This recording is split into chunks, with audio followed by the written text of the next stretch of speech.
Shalom Bapak Ibu Saudara yang saya kasihi di dalam Tuhan Yesus Kristus. Senang dan bersyukur di dalam sukacita Tuhan dalam program Sapaan Firman Gembala pada hari ini. Mari kita persiapkan hati, kita berdoa bersama-sama. Oleh kemurahan Allah Bapa dan penebusan dari Tuhan kami Yesus Kristus, sehingga kami boleh terus dituntun, dipenuhi oleh Roh Kudus di dalam mengarahkan setiap kehidupan kami di tengah dunia yang gelap oleh karena dosa ini, sehingga melalui kebenaran firman-Mu kan terus menerangi di setiap langkah kehidupan kami. Ke dalam tangan kasih-Mu kami menyerahkan untuk program pelayanan gereja Tuhan, Sapaan Firman Gembala, yang dimana Engkau adalah gembala kami satu-satunya, gembala yang baik, gembala yang agung, gembala yang kepadamu-lah kami harus tunduk dan mengikuti Engkau sepenuh hati kami. Urapi kami semua dalam nama Tuhan Yesus Kristus. Haleluya.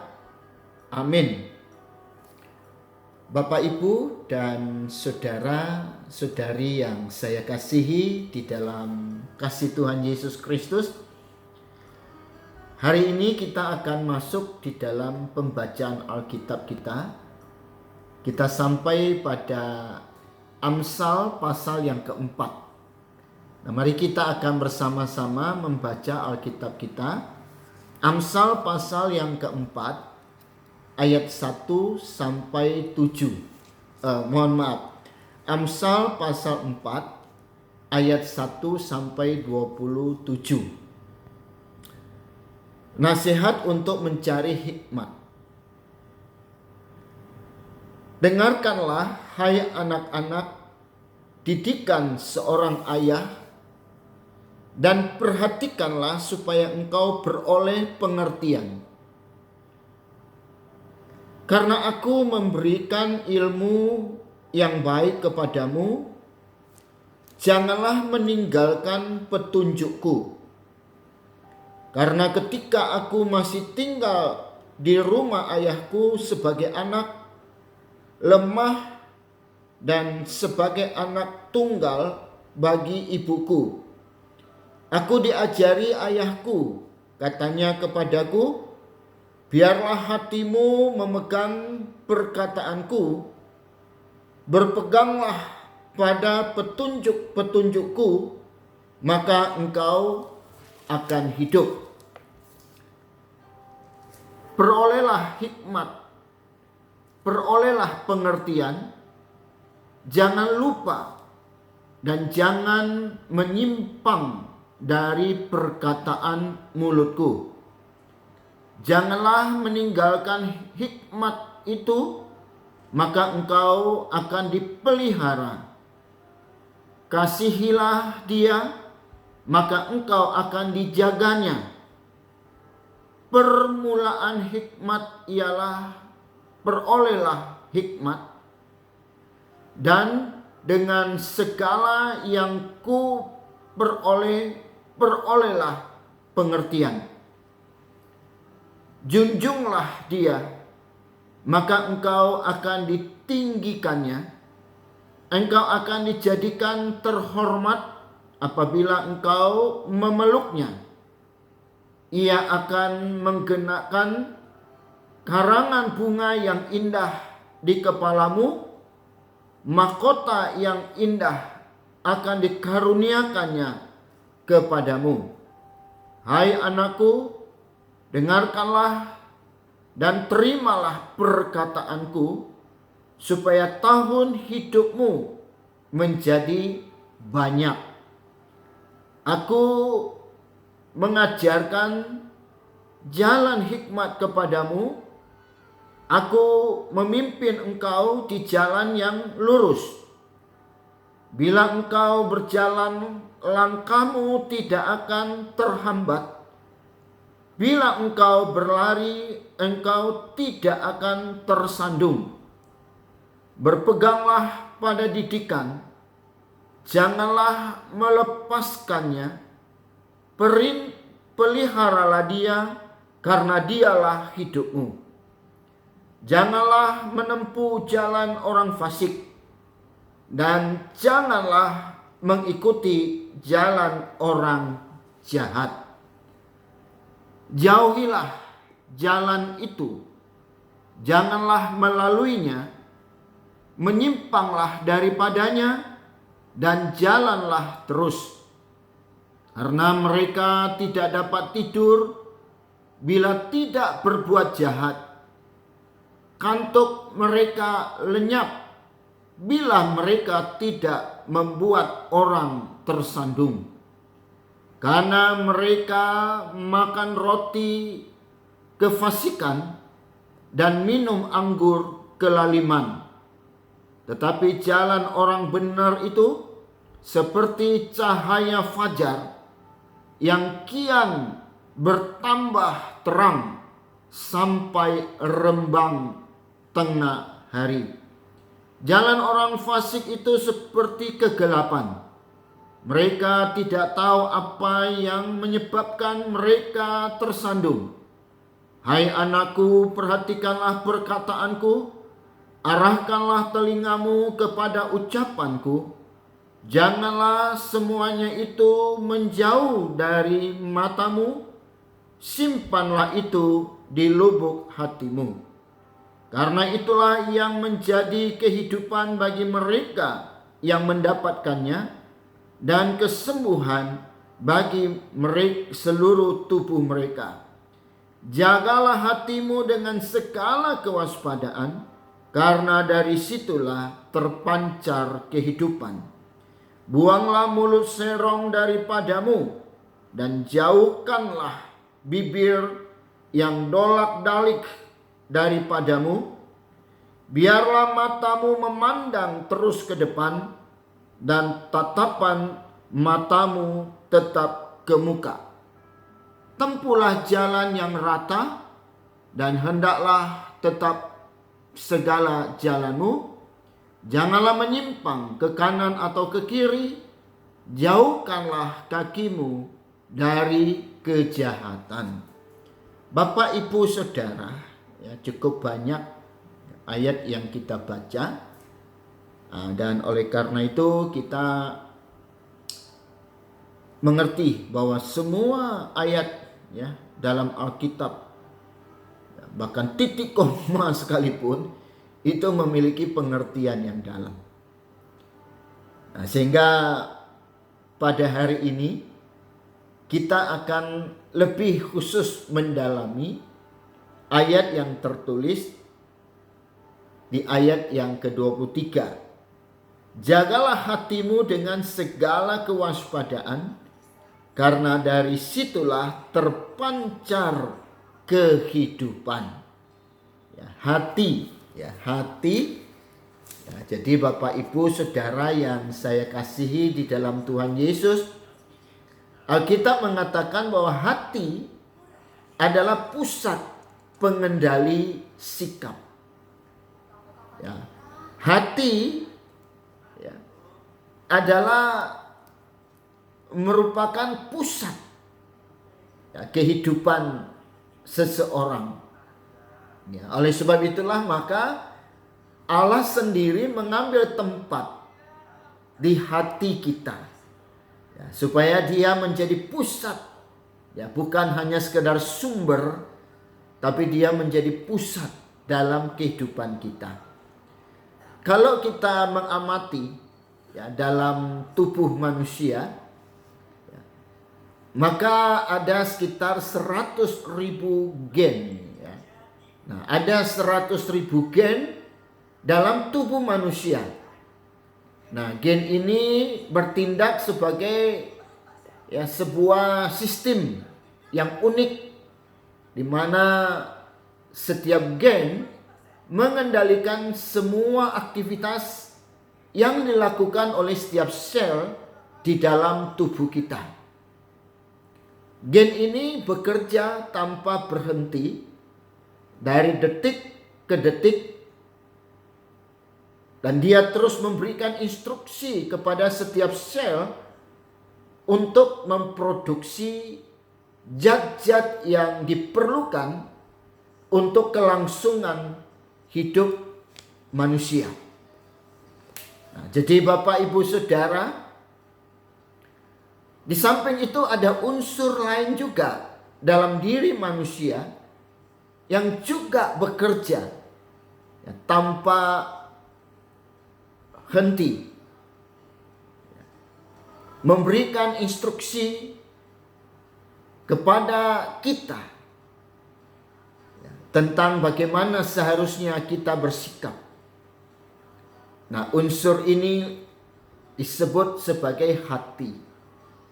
Jadi hati itu mengendalikan pikiran kita, hati itu mengendalikan perasaan kita, hati itu mengendalikan kehendak kita.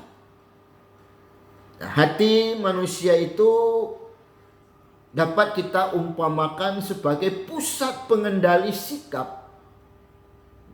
Dan dari hati inilah keluar instruksi yang bisa kita jalani dengan patuh. Boleh juga dikatakan bahwa hati adalah juga merupakan saripati kehidupan manusia. Karena hati mencerminkan siapa kita yang sesungguhnya.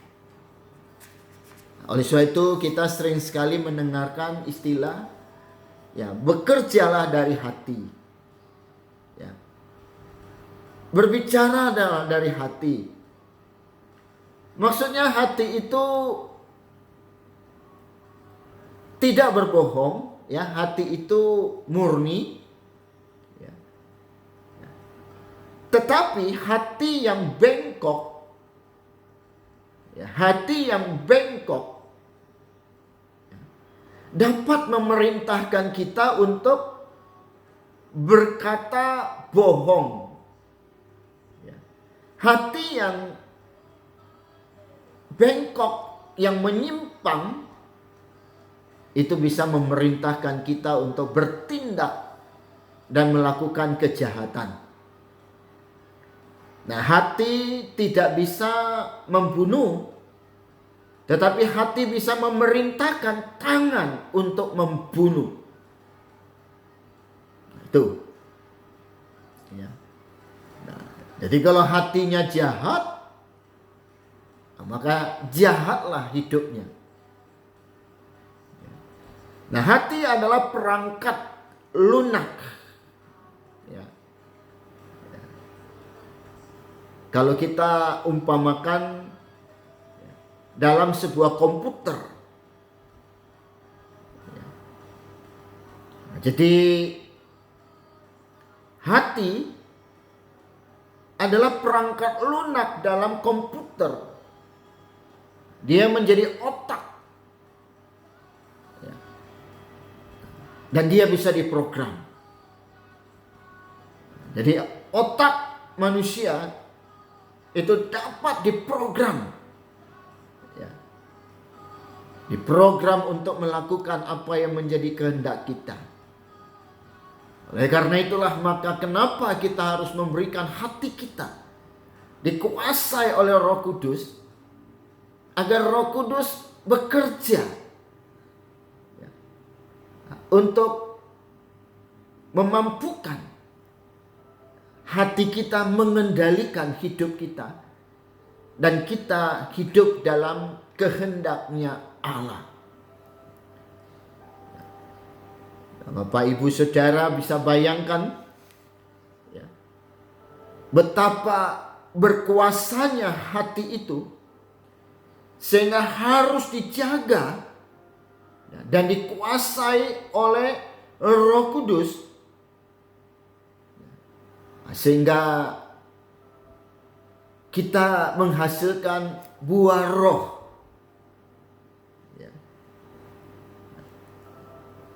Ya, kalau kita hatinya tidak dikuasai oleh Roh Kudus, maka buah yang kita hasilkan adalah buah kedagingan. Hati itu diumpamakan seperti sumber mata air. Jadi bila sumbernya itu kotor, maka kotorlah air yang terpancar. Sebaliknya, kalau hati itu jernih,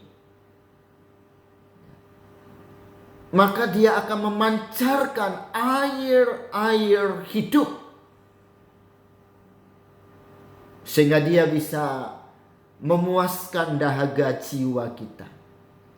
Membangun spiritualitas kita.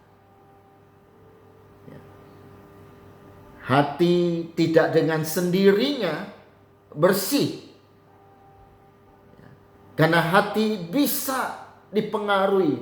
Hati bisa dikotori. Makanya Alkitab berkata jaga. Kita harus menjaga hati dengan seksama.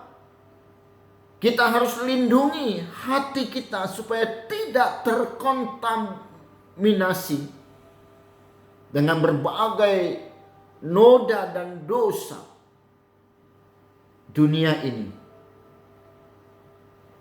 Nah, oleh sebab itulah Bapak, Ibu, dan Saudara yang saya kasihi di dalam Tuhan Yesus Kristus. Kalau kita melakukan dosa, kita mendukakan Roh Kudus,